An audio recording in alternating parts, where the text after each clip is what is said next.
Good evening, everybody. Welcome to Psychom Chats with Nzigi. I'm your host, Nzigi Saiki, and you know what we do? It's a Wednesday, and we're chatting to another scientist today. We're getting to know them a little bit better. We're getting to understand the science journey as well as their Psychom journey. And we kind of get to understand more about their research, why they do it, why they deem it so important, and all of that. So I'm really, really excited about who we're going to be chatting to today. We're chatting to Anza Thiba, and I'm really excited to have a conversation with her about her science, in particular about her research, especially because she looks into the gut microbiome. And it's a very interesting thing because you know how we always speak about you are what you eat, and are we really, what we eat, especially when you think of the kind of microbiome that would exist in your gut. I mean, like recently, coloscopies have become really popular, if that's the right word I can use, where people are really starting to want to know what is happening with their gut health. Because through that, you can have a look at, is my diet right? And if your diet is right, you know that there's so many diseases that you can work around and make sure you don't get, even if even if they run in the family, for example, just adopting a healthier lifestyle and things like that. So I'm really interested in talking to her about her research, but obviously she looks at the gut microbiome in relation to non-communicable diseases. And so, yeah, we're just going to wait for her to come online and join us. And then we're going to have a fantastic chat about her work. In the meantime, while we wait for her to join us, remember to, engage in this conversation, use that comment box and add in whatever questions you might have, or whatever words of encouragement you might have, or whatever the chat is making you feel or making you excited about. Just make sure to put it in there as well. Okay, so we're just gonna wait a little bit and then and wait for her to join in.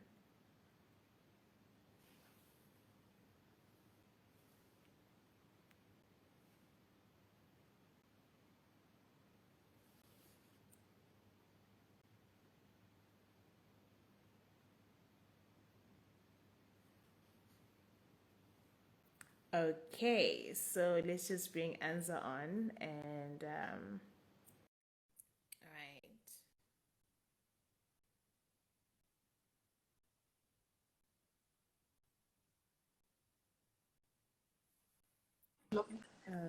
Okay, all right, there she is. Hi, Anza. Hi, how are you? I'm okay, thank you. How are you? I'm all right, thanks. Yeah, there's a little bit of a delay there with you joining our chat. I don't know what happened. But I don't know, it was not going live on my side. Interesting. Uh, Okay, it's fine. We but are here now. We are here now. We can just, get right into it and go into it. But firstly, thank you so much for agreeing to do this and have this chat with me. I'm really excited to have the conversation with you. thank you. Thank you for inviting me. I feel Mhm. special. You are, for sure.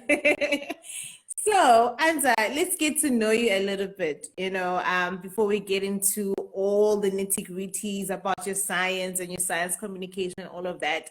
I want to get to know you. For somebody who's never met you, how would you describe yourself in a nutshell? That's a difficult question. I'm someone who talks a lot, easily gets along with people. Um, that's about it. I don't know what more to say. It's a very difficult question. I always struggle with that question when it comes to interviews. Like, tell us about yourself. I actually understand why you find it a little bit difficult, and that's because we're not one person, right? Like we're not just one thing. There's so many things that make up who we are. So when somebody's like, tell us about yourself, you kind of ask yourself in your mind, what do you want to know? What part? Like, tell me which part, then I can tell you Which about. part? And then I'll speak about that part, right? So I definitely get what you mean when you're saying that it's a little bit of a difficult question for you to answer, but answer it in a way of just as apart from a scientist, who are you? What do you enjoy to do? Um, I'm a PhD student at Wits. I don't like talking about my research most times because it's become a trigger. I'm sure PhD people relate. Oh, yes, you cry. So you play. I enjoy vlogging. I have like a mini YouTube channel. Mm, Love watching series, a lot of series, and mm, just being out with friends, enjoying life. yeah. See, there you go. You've answered the question. Yeah, okay, that's really cool. I know obviously you also enjoy makeup and things like that, so that's great. I just remembered something. That's why I had like a moment. Happy belated birthday. Thank you. So like I could up today because I'm not at my place and I forgot to pack Yeah, my makeup and I feel like it's I feel too plain for my liking. you look good though. For somebody who's played, you look great. Thank Yeah, happy belated birthday. And I must say, I really love how you celebrate your birthdays. Like you seem to really get into celebrating your birthday. Yeah, it's a pact I made with myself that I need to be happy on my birthday, whatever it takes. Not whatever it takes, like murdering people, but whatever I need to enjoy. So I'd rather be broke. Like I've been broke for the rest of Feb, but at least I enjoyed Mm, my birthday. yeah, yeah. Isn't it? I think it's one of Elsa Majimbo's trending videos, which is like, I've been broke before, I didn't die, so I've never died. So it's okay. It's fine. No, that's great. I mean, I find birthdays very special. I love birthdays myself. I think it's really important to celebrate life. And it gives you a moment to just like reflect and be like, oh my gosh, I've gotten to this age. And as much as I think I haven't achieved so much, I've achieved so much. And it's beautiful. Oh yes, it really is. Yeah, we all deserve to just, I think one day in a year, which for me will be my birthday, just spoil yourself. Yeah. Just spoil yourself, go all out. Don't think too much about it. Like, oh, my finances, but just spoil yourself. Yeah, yeah. We are not promoting irresponsible spending. We are just saying enjoy yourself. Uh, Yeah, you need to put the disclaimer there. That disclaimer, we're not promoting irresponsible spending.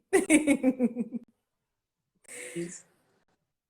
Yeah. All right, let's get into your science. As much as you don't like to talk about your research, please bear with us today. We'll not talk about it too much, just a little bit.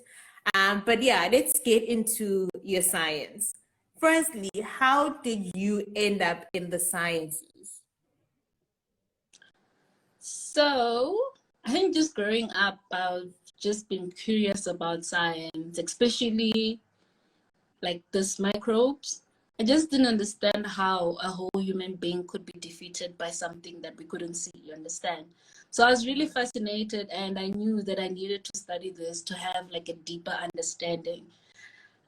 So I got into vets and was doing a BSc, majored in microbiology, biochem, and yeah, through my undergrad, then I started like confirming that microbiology is really my field, and being there has made me like happy in some sort of way, like accomplishing your childhood dream. But I must say that before I did honors, I was not sure like if I was going to do postgrad studies. So I think when in honors, when I met my supervisor, that's when I got a more in-depth understanding of what postgrad studies are, and that's where I also developed my interest in the current research that I'm doing. Mm-hmm. Okay, and tell us about your research a little bit. Not too much, just a little bit. Oh man, you're allowed to go all in with my research. That's why I allowed to be on your live. Otherwise, I would have declined the invite. But yeah, is a bit complex. Well, every PhD person would say that.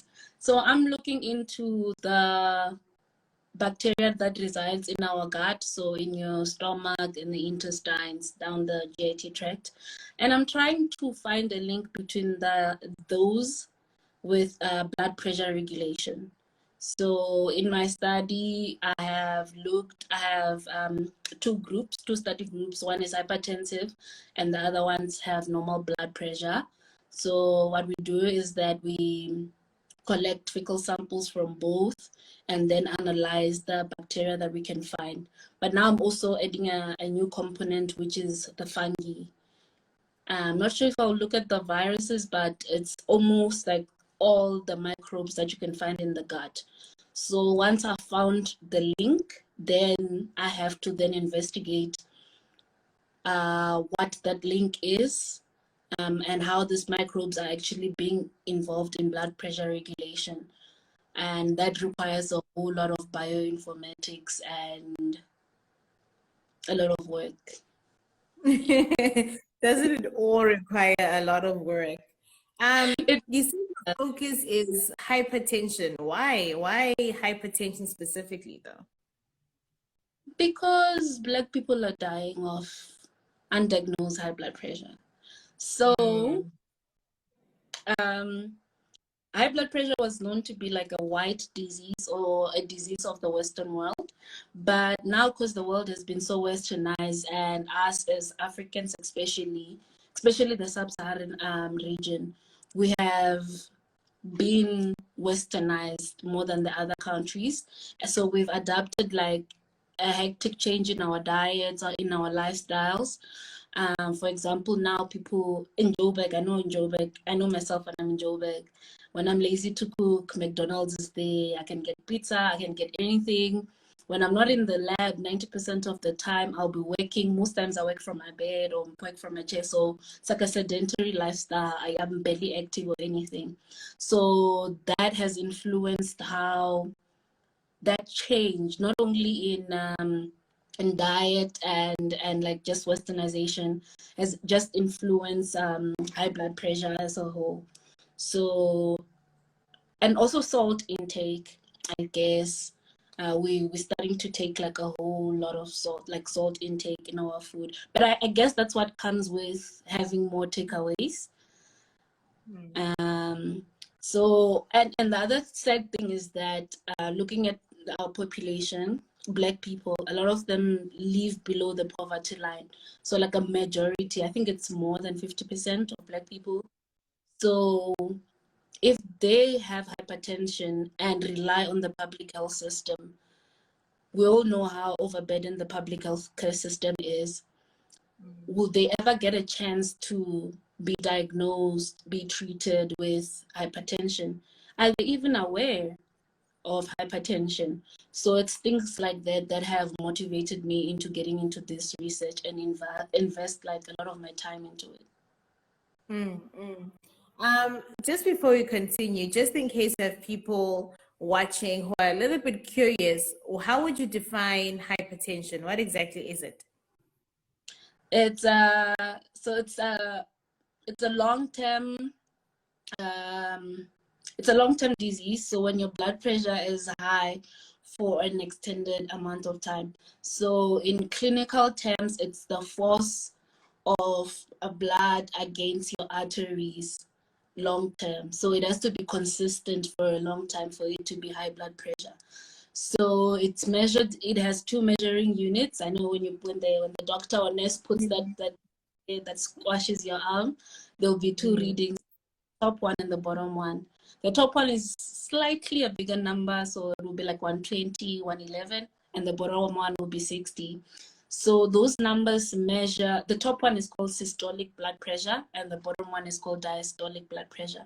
So the systolic one, which is the top number, it measures the pressure when your heart is beating, and then the diastolic one is the one that will measure the pressure in between the beats, the heartbeats.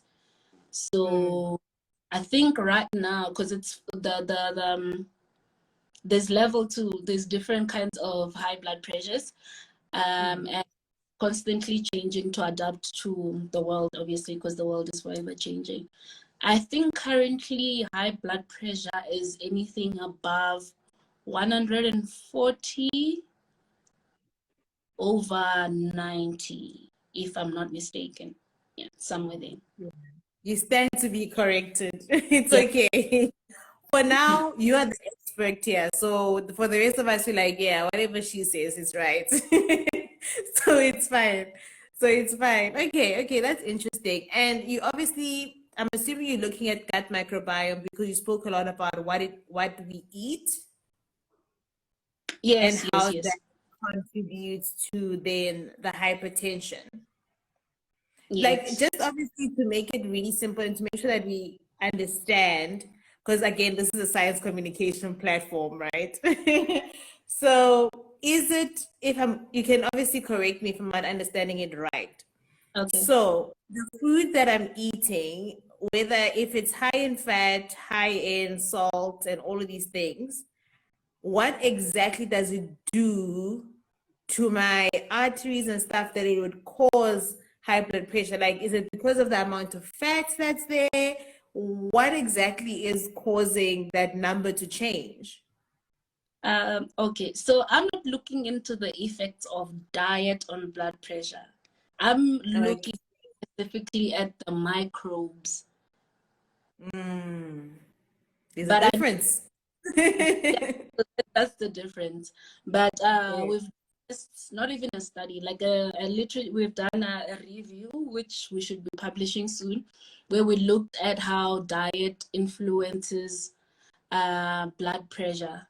And we just looked at the different regions of the world, changes in diet, and like other economic factors, socio-economic factors that could affect blood pressure regulation. I know that with cholesterol, obviously, the more fat there is, it will squash the artery, squashes the arteries. That means we need a lot of pressure or higher pressure so that we can be able to pump the blood against the arteries. Because, like, for example, you see with the hose pipe, ne? If it's wide, then the pressure of the water won't be as high, and the more you decrease the size of the pipe, then the pressure comes really high. So take that as an example. So the fat will squash until it's small, and you require a whole lot of pressure to pump the blood. And then with salt, I know that salt is like one of the major not causes per se, but one of those risk factors that have been identified for blood pressure. So with salt, there's a whole lot of mechanism. It's like a whole pathway where it shows that salt can trigger it requires me to have a whole diagram of a cell and just calcium, and then you got this, and then these amino acids, and then they cause the eventually that your blood vessels to, instead of dilating, then it will make it will harden your arteries. So instead, like the more salt, let's take it as this is like those who are doing sciences this is not an exact definition. So let's just the more salt you have, when you trigger a lot of pathways, and that eventually causes your blood vessels to not dilate. So, you know, like when your heart is beating, your vessels, obviously they dilate, they come up, they relax, and then they come up, they relax. So if you taking a lot of salt, so eventually it causes your blood vessels not to dilate often, or if they do dilate, it will be very little. Yeah. Right. Sure, that was a mouthful. That was a lengthy explanation, but it's pretty cool. One last question about your research or connected to your research. Okay. Since you're looking obviously at gut microbiome and stuff, would you recommend, maybe not to say recommend, but you get what I'm saying? Like, would you suggest ever that people consider going for like a colonoscopy so that they can just kind of see what is happening within their gut? No, because that is like a really it's a complex process. If you're doing it in private, it's going to be pricey. And if you're doing it in public, they'll probably not even consider you unless you are really sick. But it's difficult to check what's happening with that bacteria. Honestly, it's not something that you can just do all the time. Maybe let's say like you having a stomach bug, then doctors can have an idea, and that's why they'll prescribe antibiotics or probiotics. But just go into your gut to see what bacteria is happening. I don't even think that's ethical. No, I mean, if you decide that I want to check out if I'm okay and if everything in there is good, because I mean, they always say we are what we eat, isn't it? And I mean, you go into a lot of detail about you looking at gut microbiome, you're looking at hypertension, and it just makes you realize that you really are what you eat. So if you can, maybe you should. But you say no, so we won't do it. Don't do it, but you can collect your feces and you can use that to identify. But I don't even know where you go. I don't think you can walk into Lancet with like a bag of feces and be like, just Oh, test. please check. That. But I think Be like, just check what's going on in here. Yeah, no, that is not gonna go down well. That would be so weird. That would be so weird for sure. But yeah, let's move on a little bit and speak more about what you are an example of representation, especially in the sciences. How would you say, or how would you view representation as important, especially in the sciences?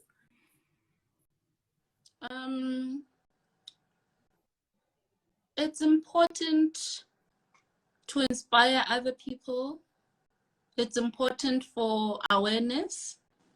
I mean, almost everything that we do in our daily lives can be explained by science. It's actually a science of some sort of some way. So communicating it with people, not only those in the science community, but your general population is quite important for awareness. For example, now with the corona pandemic, those of us who have done science can actually go and communicate with people in the general public, like, hey, vaccines don't have 666.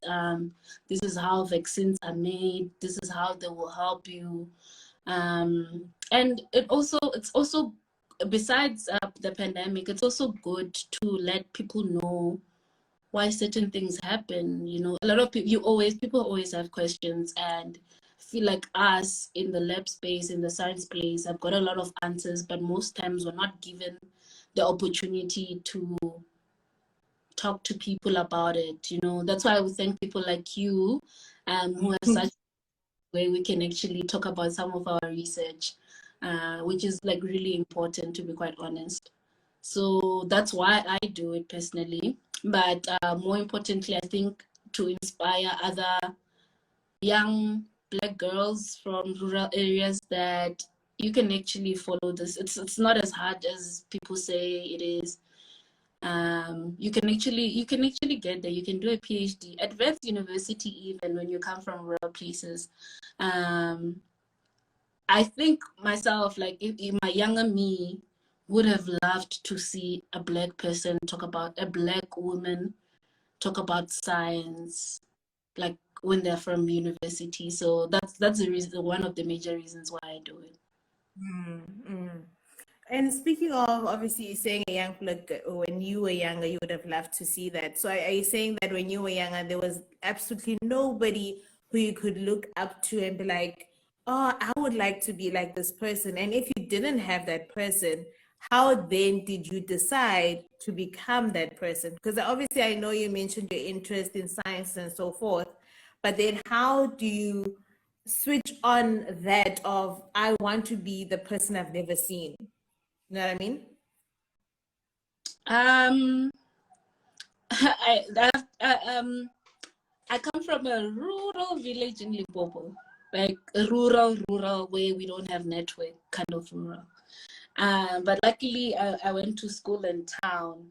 But to be quite honest, there were no lady scientists. Scientists are not common. The only career people were following around me is teachers, nurses, and what you are told to do is now do engineering or be a doctor, those kind of things. So the only person I knew who did science, who was female, was our teacher, Miss Nichirana, and she was just a science teacher. But besides that, I don't think I ever came in contact with any person. Only when I was doing my undergrad and we had now teaching assistants, and I would ask them like, so what are you doing? And they're like, PhD. I'm like, what? So it's possible I can do this? And they will encourage me and like, no man, you can do this. Check out 1, 2, 3.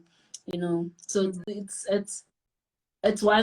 For me, it was like, okay, I can do this, and if I can do this, and also like make other people aware of such a field, like it's possible you can actually study this. I don't mind doing it. Yeah. And what would you say has been the most challenging thing about being a woman in science? Not having money. Money for research, I'm assuming. Money for everything. Like, not, um, yeah, but not having money, it's like quite a big thing, because I don't, in as much as a lot of bursary and scholarship people say that they want to consider Black women at the top, it's like now we're changing transformation, etc. Black people at the top. But when they publish names and then you look at the list, you're like, these surnames are not ending up. Where are the Black names? You look at the people around you, basically, did you get that bursary? I don't want to mention names because I don't want to get in trouble. Did you get that bursary? It's it's like it's not happening. You're like, what? Why is it like they're looking at a specific race or a specific gender? What's happening with us? And just getting opportunities where, let's say, what do we call this? Supervisors can give you grants. It's also like really difficult to get to a place where they can give you a grant that is sufficient for living, So very difficult. And my one other difficulty is that I've struggled with the most is having like a toxic work environment. Yeah, that one is not good. If you don't have a good relationship with your supervisor, if the people around you, let's say like students, the other staff, you're not interacting well with them, it will affect you like a lot. It will affect you, it'll affect your research. And it take like a toxic work environment takes away so much from you. And yeah, I'm still fighting with that. Yeah, that's a lot. Yeah. All right. Last question, and then I'm gonna let you go. It's not really a question, it's more complete the sentence. So complete the following sentence. I am a science communicator because I am brilliant.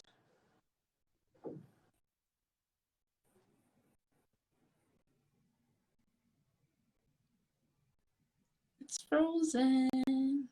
yeah, you're back now.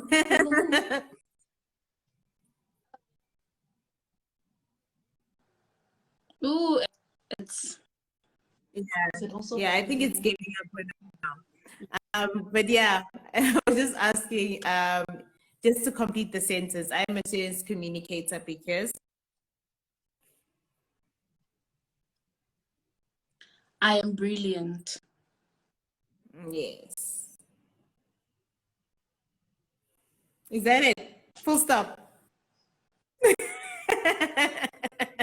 Yeah, I think I'm awesome, you know, and I'm awesome. I'm good at it. I'm really good at it. I think I've Yeah. learned how to, or I'm still learning, bridge the gap between being a scientist and being part of the community and trying to have intersectionality between the two. So it's constant learning. So I can practice with my family, especially let's say like with my mom and dad. They'll ask me about my research and I have to now think like, how do I tell a 60-year-old person who grew up during apartheid what I'm doing, you know? So it's constant learning.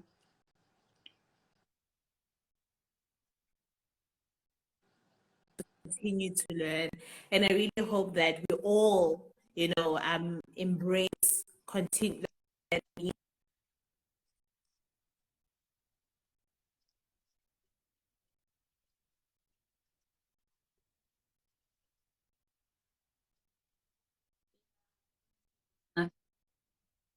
And I think our network is starting to do funny things now. But this was really such an amazing chat. I really enjoyed having this conversation with Oh, you. And yeah, all the best with your research. And we're looking forward to calling you doctor soon. I think that'll be very exciting. And obviously, I want to thank everybody who joined in to watch this live. I think it was really, really great. thank you for having me, man. This is like such a wonderful space. I really love it when people are creating these platforms for us scientists to talk about it. I'd also like to shout out to there's this other podcast, more YouTube. It's Let's Talk Science with Tulile. She also Oh, does yeah, we love her. those who are tuning in, please check her out. Let's Talk Science with Tulile, and her conversations are way longer. So Yeah. yeah, it's a really beautiful place. Continue what Oh, you're doing, and I'll definitely I skip some lives, but now I definitely have to come in like every time you have a guest. yeah, no, that's great. Thank you so, so much. And thank you so much for shouting out to Lee. She's also been on our platform before, I think last year, if not the year before. And she's great. She's literally amazing. And her podcast slash YouTube, because it's a podcast and then she has a YouTube video. So that's also very nice and exciting. But yeah, have a great, great evening and all the best with everything. Bye. Thank you. Bye.